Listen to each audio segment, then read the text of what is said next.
आज हम आपको एक ऐसी कहानी सुनाने जा रहे हैं जो काल्पनिक नहीं बल्कि एक सच्ची घटना पर आधारित है, जिसे सुनकर आप सोचने पर मजबूर हो जाएंगे कि ऐसे कोई कैसे कर सकता है। तो चलिए अब सुनाते हैं विस्तार से। रात धीरे धीरे अपने अंधेरे को शहर पर फैलाती जा रही थी। लॉकडाउन का समय था, सड़कों पर सन्नाटा था और हर गली में एक अजीब सा डर महसूस होता था। लोग अपने घरों में बंद थे, लेकिन उस रात एक छोटी सी दुकान में रोशनी जल रही थी। उस दुकान के अंदर एक बाप और उसका बेटा बैठे थे। दोनों के चेहरे पर थकान थी, लेकिन आंखों में जिम्मेदारी थी। वो कोई अमीर लोग नहीं थे, बस अपनी मेहनत से रोज का गुजारा चलाने वाले साधारण इंसान थे। बाप ने धीरे से बेटे से कहा, बस बेटा, आज थोड़ा देर तक काम कर लेते हैं, घर का खर्च बढ़ गया है।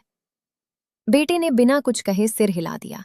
उसे अपने पिता की मजबूरी समझ आती थी, लेकिन उन्हें बिल्कुल भी अंदाजा नहीं था कि ये छोटी सी देर उनकी जिंदगी की आखिरी रात बन जाएगी। अचानक दुकान के बाहर ब्रेक लगने की तेज आवाज आई। पुलिस की गाड़ी आकर रुकी। कुछ पुलिस वाले गुस्से में अंदर आए। लॉकडाउन में दुकान खुली क्यों है? एक सख्त आवाज गूंजी। बाप ने तुरंत हाथ जोड़ लिए। साहब, बस अभी बंद कर रहे हैं, गलती हो गई। लेकिन उस दिन माफी का कोई मतलब नहीं था। बात कुछ ही सेकंड में बढ़ गई। आवाजें ऊंची हुईं, गुस्सा बढ़ा, और फिर बिना ज्यादा सोचे समझे दोनों को पकड़कर गाड़ी में बैठा लिया गया। गाड़ी का दरवाजा बंद हुआ और वहीं से उनकी जिंदगी का सबसे डरावना सफर शुरू हो गया। थाने के अंदर जब उन्हें लाया गया तो माहौल पहले से ही भारी था।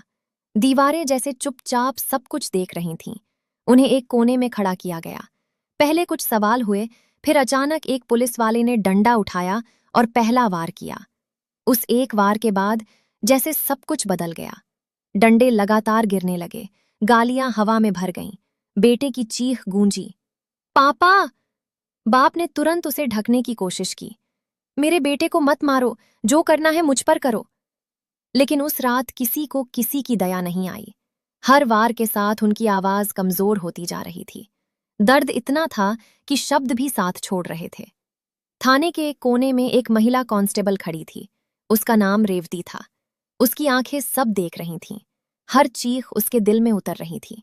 वो चाहती थी कि सब रुक जाए, लेकिन उसके सामने उसके अपने साथी थे और उसका डर उसे रोक रहा था। रात बीतती गई, लेकिन मारपीट नहीं रुकी।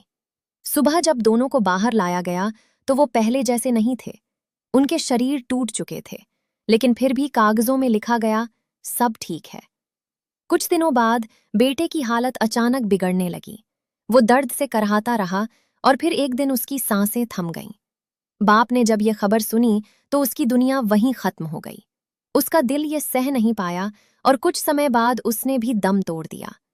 अब ये सिर्फ एक परिवार की कहानी नहीं थी, ये पूरे सिस्टम पर सवाल था। पूरा देश गुस्से में था। लोग सड़कों पर उतर आए, हर कोई जवाब मांग रहा था। और तभी इस केस की जांच सौंपी गई सेंट्रल ब्यूरो ऑफ इन्वेस्टिगेशन को। सीबीआई के अधिकारियों ने इस केस को बहुत गंभीरता से लिया। उन्होंने इसे एक सामान्य केस की तरह नहीं देखा, बल्कि हर एक छोटी से छोटी बात को समझने और सच तक पहुंचने का फैसला किया। जांच की शुरुआत पोस्टमार्टम रिपोर्ट से हुई। पहली नजर में जो रिपोर्ट थी, उसमें चोटों को हल्का बताया गया था, लेकिन सीबीआई को शक हुआ। उन्होंने दोबारा मेडिकल जांच करवाई। जब नई रिपोर्ट सामने आई तो सच्चाई ने सबको हिला दिया। शरीर के अंदर गहरी चोटें थीं, अंदरूनी ब्लीडिंग थी। ऐसे घाव थे जो सिर्फ एक दो वार से नहीं हो सकते थे। ये साफ था कि लंबे समय तक बेरहमी से मारपीट की गई थी। इसके बाद सीबीआई ने थाने के सीसीटीवी कैमरों की जांच शुरू की। कुछ फुटेज गायब थे, कुछ जगह रिकॉर्डिंग बंद थी।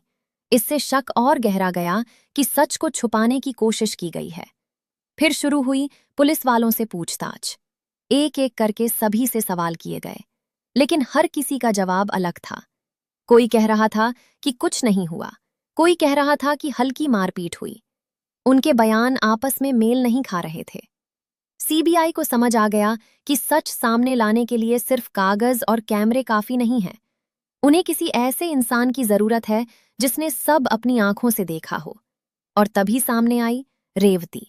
वो कांप रही थी, लेकिन उसके अंदर एक लड़ाई चल रही थी, डर और सच के बीच। आखिरकार उसने सच को चुना।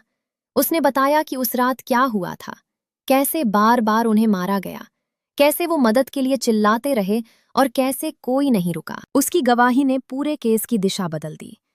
सीबीआई ने उसकी बातों को बाकी सबूतों से मिलाया, मेडिकल रिपोर्ट, टूटे हुए सीसीटीवी रिकॉर्ड और पुलिस वालों के झूठे बयान। धीरे धीरे एक साफ तस्वीर सामने आने लगी। अब यह साबित हो चुका था कि मौत किसी बीमारी या हादसे से नहीं हुई थी, बल्कि लगातार और बेरहमी से की गई मारपीट की वजह से हुई थी। जब यह सब कोर्ट में पेश किया गया तो माहौल पूरी तरह बदल गया। अब ये सिर्फ आरोप नहीं थे, ये साबित सच था। कोर्ट रूम में सन्नाटा था जब रेवती ने अपनी गवाही दी। उसकी आवाज धीमी थी, लेकिन हर शब्द में सच्चाई थी। उसने कहा कि अगर वो आज सच नहीं बोलेगी तो जिंदगी भर खुद को माफ नहीं कर पाएगी। उसकी बातों ने सबको झकझोर दिया। जज ने सारे सबूत सुने, हर गवाही को समझा और फिर कहा कि ये सिर्फ एक अपराध नहीं है, ये इंसानियत के खिलाफ अपराध है। जब कानून की रक्षा करने वाले ही कानून तोड़ते हैं तो सजा और भी सख्त होनी चाहिए। उस दिन कोर्ट में सिर्फ फैसला नहीं हुआ था, उस दिन एक डर के खिलाफ खड़े होने की हिम्मत को सलाम किया गया था।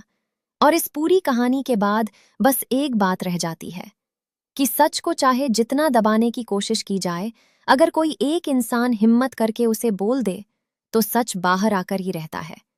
वर्दी ताकत नहीं देती, वर्दी जिम्मेदारी देती है।